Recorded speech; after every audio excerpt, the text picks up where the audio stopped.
Did you know that Hanukkah, that Jewish holiday you see on the calendar around Christmas time, is actually in the Bible?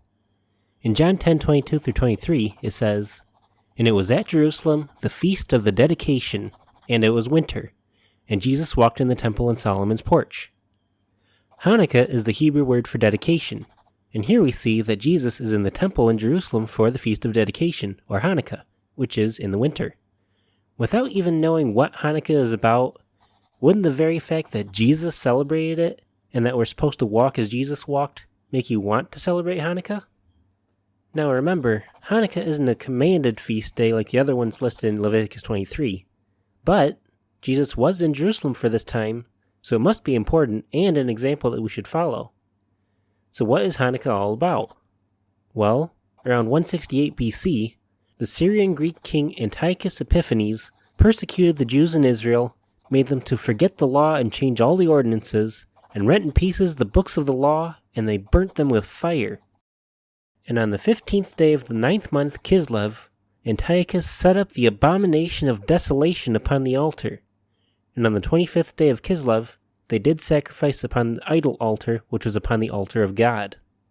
But a small remnant of believers, known as the Maccabees, who were zealous of the law, like the believers in Acts, fought against Antiochus' forces, took back the temple and cleansed it, and 3 years later on the same day, the 25th of Kislev, Judas, that is Judah Maccabee, and his brethren with the whole congregation of Israel, ordained that the days of the dedication of the altar should be kept in their season from year to year by the space of 8 days, from the 25th day of the month Keslu, or Kislev, with mirth and gladness.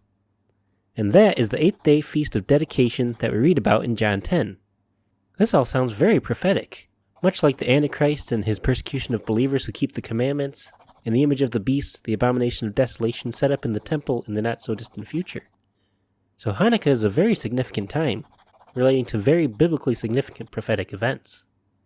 So now, knowing all that, and that Jesus celebrated this feast, and that we're supposed to follow his and the apostles' example, who also were zealous of the law, what will you do?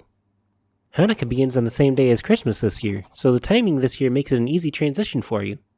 The question is, what will your living room look like this year? Will you cut a tree out of the forest and deck it with silver and with gold, like the Bible says that the heathen do? Mistletoe, holly, tinsel, stockings, all kinds of stuff the Bible doesn't tell us to do at a time Christ wasn't born and no shepherds would be abiding in the field keeping watch over their flocks by night? Or will you celebrate a feast that's mentioned in the Bible, that Jesus celebrated, that has great prophetic significance and isn't full of pagan traditions? Which one sounds better to you? Which one sounds more biblical to you? I think I'd rather do what Jesus did. Wouldn't you?